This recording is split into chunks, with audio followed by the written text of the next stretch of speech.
Hi, everyone. Thank you for joining this presentation. My name is Marina, and I am coming from the European Ethereum Institute. So why are we here? There's a lot of people on the stage you see here.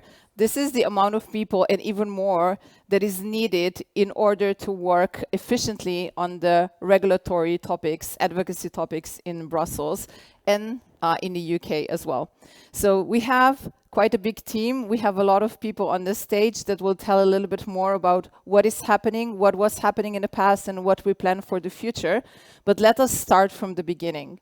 So what are we doing here today is announcing a rebranding, a completely new organization that we are starting from right now. So you'll see the new website, new social media, and we have also a new team members. What the announcement will be about is about the new European Ethereum Institute, but I would want to start with Europe. So we are working in Europe as an organization. You probably might know us as the European Crypto Initiative. We have been active in this space for the last 6 years, doing a lot of stuff. We'll talk about it a little bit more later. But the really important part is we want to make and create a better future for Europe. What is happening in the European Union right now and in Europe in general is that there is a lot of focus on sovereignty, reshuffling, rethinking about what sovereignty is, how to create a more sovereign Europe, and how to create a more resilient Europe. What Europe usually does when it comes to questions like this is think about regulations. Can we create new regulations that could sharpen and basically help us understand how to create a more resilient continent? So we have looked into a lot of different topics, infrastructure. We have looked into cybersecurity, resiliency. There's a lot of new rules that have been proposed by the European Commission in the last year. As you have heard, probably, the European Commission started a completely new mandate last year, and it was a very important time to basically discuss what the priorities are. Sovereignty was definitely one of them. But we do think as an organization that we need more than just laws. We also need tech, and we need other frameworks that will help us become sovereign on all the levels. We do need open, verifiable tech. We need something that is really basically independent of geolocation dependencies, and something that can help us with rule setting and very resilient governance. We basically do need crops. You have probably heard about the new mandate from the Ethereum Foundation, which is defining what crops are: censorship resistant, open source and freedom, privacy, security. So this is something that we do think Europe needs more of. And that's why we have launched the European Ethereum Institute, which is, again, a rebranding of the organization that we have worked on before, but it's much more. We would like to present and basically showcase what Ethereum and the whole Ethereum ecosystem can do for Europe. We would like to promote, of course, laws, but at the same time, different technologies and structures that can help Europe become more resilient. Here we have today something that is basically aligning with what we think the future will be, aligning with the new mission and the new name. But I think it's much more focused of what we have done for the last 6 years. And I would like to maybe invite Josef now at this moment to tell us a little bit more about how the vision of the Institute will be. Josef is one of the new team members. It's a new board member that just joined our institute and will bring a lot of, I would say, new, fresh perspectives. And he calls himself the Chief Ethereum Vibes Officer. Okay. That was originally a joke, but I guess I'll just go with that. Hey, my name is Josef. So as I said, I'm joining as a board member, and I've been in crypto for the past decade. Spent several years at Ethereum Foundation at times where, like, the word policy or regulators was a curse word. Like, EF would never start talking about any regulators who would just focus on attack. There was a clear mission, and it's not, in my view, changing really. But the news is that EF is also willing to support other initiatives, and I'm grateful to EUCI and the work that I've been doing over the past several years. At the same time, I personally think it's about time to take a concrete stance and kind of even like stop hiding behind like vague terms and blockchains and crypto as like an overarching topic. Because from my view, as a developer, as a person building in a space, there literally is the one credibly neutral, sufficiently decentralized chain, and that's Ethereum. Forget ETH. Forget cryptocurrency. Just look at the technological stack. Just look at like EVM compatibility and the tools that are being built around it, and the amount of developers, and even the fact that like even on the EU level, in my view, EU has already picked Ethereum. There is AppSeed, which is essentially a fork of Besu, an EVM compatible client, and to me the kind of refocus of an existing and long-standing policy initiative to like a narrow focused Ethereum advocacy group kind of comes from just this realization of like we don't have to talk about like blockchains vaguely. There already is the golden standard of this neutral distributed ledger. That's Ethereum. So let's just recognize it for what it is. And there are obviously multiple subjects that are hidden under the Ethereum stack, which are privacy-preserving technologies, which are consensus mechanisms, execution layers, and like all the tooling. So we're not just talking about like layer 1 ETH, and that's the focus, and like we're going to shill ETH, but we are here to make people realize that there is this vast technological stack which is becoming more and more strategic infrastructure. And what I would like not only like regulators but also the institutions and like the wide public to realize is that we've been talking about the comparisons between the web, the internet, and Ethereum and crypto for a long time. And we're also aware that like most of the like business side of using the internet technologies is actually happening in the US. Like the EU can maybe like tax and like fine the big corps, but the fact is like they're in the US, like we have like very little say, even though a lot of the technologies were actually created in Europe.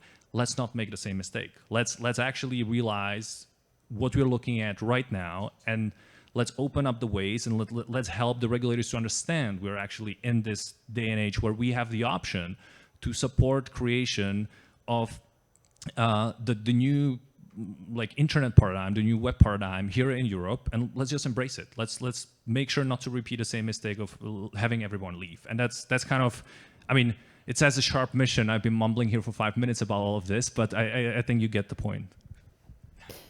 Thank you, Josef. So with us, we also have the older board members that are also within the Ethereum ecosystem active for a really, really long time.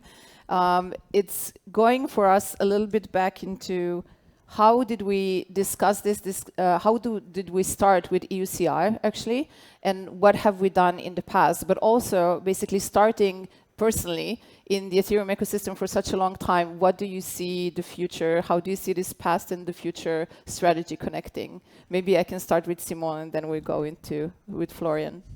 Yeah, maybe let's be, so hello, it's Simon. Let's be a bit going to the origin story to better understand what we're actually doing, right? Because the method, what we'll be doing is quite similar. It's just a refocus and also opening on new grounds. But we've been all the board members have been very involved in the space for the last 10 years. And in 2020, Europe created this draft for MiCA regulation. And this is where we all gathered together and we're like, okay, we have to react to that. This is like something all-encompassing. All the crypto will be captured. Everything will be treated as the same thing. And we need to make sure that there is some form of granularity, DeFi is considered, NFTs, you know, all the subjects that we were actually dealing with.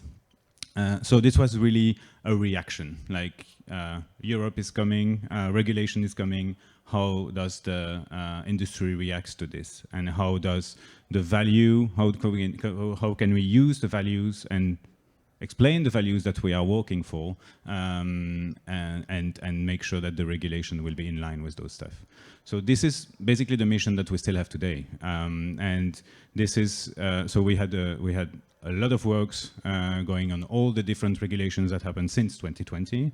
We had actually a few big wins, and the carving out of DeFi from MiCA is partially thanks to our work, and the kind of stuff that actually helps Europe to be more in line with what crypto is today. So we're really happy to continue this mission, being really focused on the actual credible neutral network that we believe in, which is of course Ethereum. Maybe I can give the floor now to Florian with a similar story about how it started, but maybe focused a little bit more also on Ethereum and, you know, how the whole story of EUCI was aligned with Ethereum. What I really love about this new focus that we're now adopting with the EEI, going from EUCI to EEI, is I think making ourselves honest that we really are, I think, Ethereum people at heart and always have been. And I think when we started EUCI, it was in 2020, the mandate was to protect all of crypto from sort of an undifferentiated view by the regulator of what crypto is, that it's all sort of ICO scams or something like that. And we had to go in there and teach them about, well, there's actually decentralized finance, which is a paradigm that will, you know, uplift millions of people who are unbanked or who are, you know, not accessing finance the right way. And I think now, 6 years later, you know, to recur to what Josef has been saying is that, well, there is really one blockchain that is different than all other chains out there, and it's Ethereum because it has a level of, you know, credibility, neutrality, decentralization, and, you know, these properties that are now part of this new EF mandate. That really make Ethereum different, and it is a European project. The network was launched from Berlin back in 2016. It was a, you know, it's actually, was it, no, 2015? Yeah, sorry about that. And it has in many ways a sort of European set of values, I would say. And so, you know, when we started with UCI, we were fighting for all blockchains, but I think now it's time to actually make ourselves honest and say, well, we're really fighting for what Ethereum stands for. And I think it really aligns perfectly with our history, with our own values, with our own journey in the space. And yeah, I think it's the right time, and I'm grateful to Josef to sort of bring that impetus into our work now. So that's pretty awesome. Thank you, Florian. So going forward, what, you know, besides the discussions around what we have done in the past, here you can see some of the regulations that we were discussing in the past, but are being also reopened right now. There's a lot of things that we are currently working on and are, I would say, pretty important for everyone here, for the whole ecosystem. Over the years, even the reopening of some of those rules went into direction that our organization and other similar organizations, but specifically for us, it was important that, for example, the Data Act was acknowledging the reality of how smart contracts work in the Ethereum ecosystem and how they're defined. There are a few other things that you might have not heard of because we mostly really talk about MiCA or some other topics, but there's a lot of regulation that is really aligned and that is regulating tech as well. It's not only the crypto assets, but tech itself. And it is becoming more and more prominent, I would say, specifically with the discussions around tokenization. So as a mission of our institute, we're going to continue working on those topics, and they're going to be even more important in the next years. I would say, and I think I'm not really exaggerating, but the next few months are going to be crucial within the European Union and also in the UK on most of the things that we're building here today. So understanding regulation is another topic, and we do have basically, as we said, a lot of understanding around that. I will not bore you with details. You can always come back and ask about what's happening, what are the latest updates. I know you have heard a lot of presentations today here in this room, but one of the most interesting ones, and I would say a little bit alarming, I would just mention, is the publication from the European Central Bank on DeFi, DAOs, and decentralization that happens basically 10 days ago, and the outcome is not very positive, I would say. So I think that our organization is really needed to create a framework to basically discuss with institutions about the topics that we care about. So this is a part of the mission. The announcements, I will continue with the announcements, is that EUCI until now only worked within the European Union, but now the new EEI will work in the UK as well. So we will be active in the EU and in the UK. As you have heard, probably there's a lot of things happening in the UK as well. There's a stablecoin regulation, there's crypto assets regulation, very actively discussing important things that we have already mostly covered in the EU. So we do think is a really right moment to start working in the UK as well. And one of the announcements we're really proud of and really happy to basically share with you is that Andrej Kovarik, the former MEP, is joining us as a senior advisor to our organization as well. We do have the privilege now to work with him, and he's here with us today on the stage. I would also like to invite you to say a few words for the end of this presentation, and thank you again for joining us and to be part of our team. Thank you, Marina. Thanks. Good afternoon, everybody. Well, thanks to all of you for taking me on board. I was a former regulator as a member of European Parliament. I started dealing with crypto when regulator was a curse word in the community, and then which I realized quite quickly. But then I think my approach as a regulator, and this is also what I would like to bring to this job, is actually creating a culture and platform for cooperation and understanding on both sides. I don't think we won't be able to actually succeed in general if there are gaps between, on one hand, the industry, and the other hand, the regulators, supervisors, you name it. And I think what I really like also about the idea of European Ethereum Institute, apart all things that they've already said, I can only agree to, is actually that this is actually a specific entity speaking obviously on the regulation, very important part of it, but I think also contributing to larger policy making. We can actually have a policy even without a regulation, but just giving a clear direction, a strategy how to achieve goals, helping innovation in this regard in Europe. And I think this is something where we also need to be more present and put more effort into it. And I think last but not least, and this is also something that I take from the policy making environment, there is actually on that side of a table very often a very low level of awareness and knowledge of how things are functioning, and actually very difficult to keep the pace. The pace of development in the industry is extremely fast. And I think, again, creating this culture of cooperation and discussion will actually help to understand on both sides where we stand.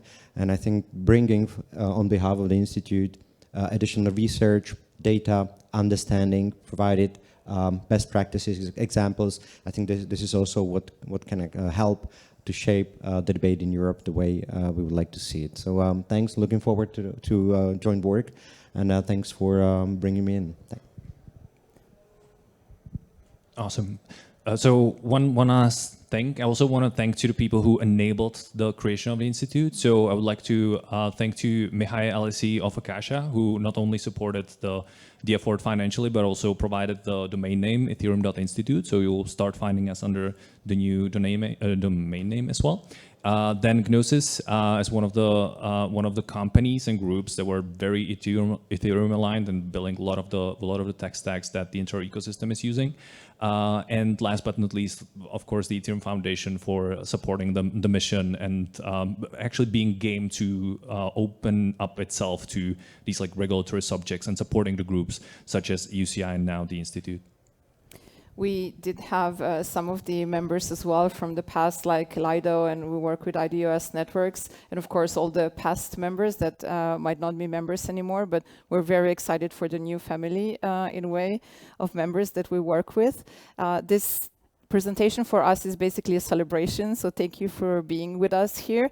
I would also like to invite the team members, Anya and Viara, who were with us for a really, really long time over the years on the stage, please, as well, to do a celebration together and to take a photo together.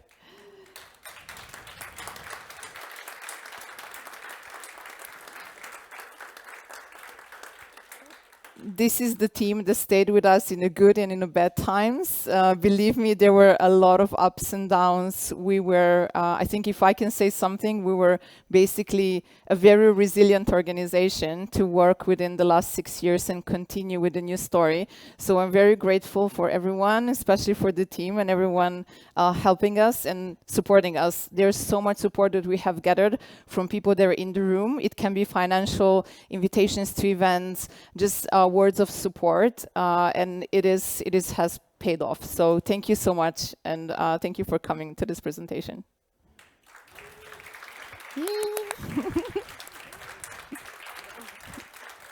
Okay.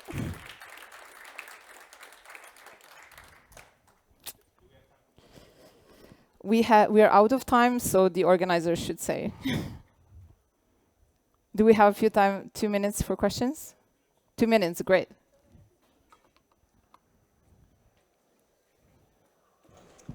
Thank you for the talk. I would like to ask the EEI, what are your thoughts about the European Digital Identity Wallet? How do you think it can be used in Ethereum correctly? And what regulatory impacts will this have in the future of Europe and Ethereum? I would give the answer to Anya or Viara. Yeah, we're here for the content. But They actually do all the work. yeah, but they look better on stage. So yeah, that's a great question, and basically the identity element is one of the key elements also for us when it comes to the potential future use of Ethereum as well, and public permissionless blockchains. So for us, Ethereum has never been just about the financial use cases. So what is going on currently, especially in the European Central Bank, and the discussions around tokenization is amazing, but that's just the top of the iceberg of what Ethereum can be further used to achieve. So identity definitely, qualified ledgers, and all those things are in our roadmap as well. But we do have to say that the recent basically discussions around that and the definition of qualified ledgers is not going really into the direction where it could be open to permissionless blockchain. So I think there's like a lot of discussions there, and unfortunately some of the documentation is already finalized and not sure it will be changed soon, but I think we need to be focusing on that topic for sure. But also, like, part of the work will be getting the right groups together, and definitely like people working with the affiliated stack, working on things like DIDs, working on other identity systems using zero-knowledge proofs and so on, are welcomed. Yeah, there definitely will be times when we'll you know, like we don't know everything. So part of the job is just like collecting the right minds in the right room and just making sure that we stay to be aligned with the mindset of like open source innovation that you know doesn't introduce unnecessary intermediaries in the system.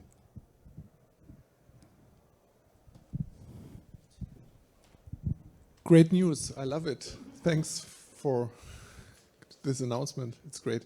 I have one question. Do you also plan to work with the governments of the member states, or only EU and Brussels? Yeah, I think we will work with the governments of the member states as much as it is possible within the capacity that we have. But I think it is a very important topic, as you mentioned, even within the discussions with negotiations within the council. But then, of course, as you know, some of the topics are not regulated on the EU level, but on the member state level. So thinking about, you know, discussing with 27 different member states plus 3 in the European economic area could be a lot. But I think some of the topics are as important as you know, us needing to focus on that. Maybe just to add on top of that, bringing me back to 2020 when the EUCI was created. It was actually Florian, Simon, and Marina coming from the national organizations that serve as a think tank. So those think tanks are already in talks with the national organizations. We now have the Czech Republic also represented, sort of. Slovenian is also, Bulgarian also. So we also had calls, monthly calls basically, with all the representative organizations from the nation states, and we are about to bring that up again. So hopefully, yes, there's going to be more and more talks with the local regulators.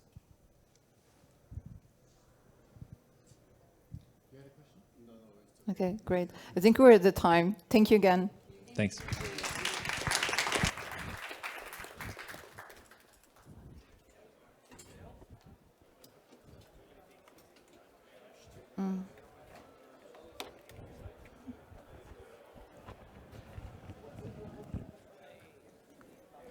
Good.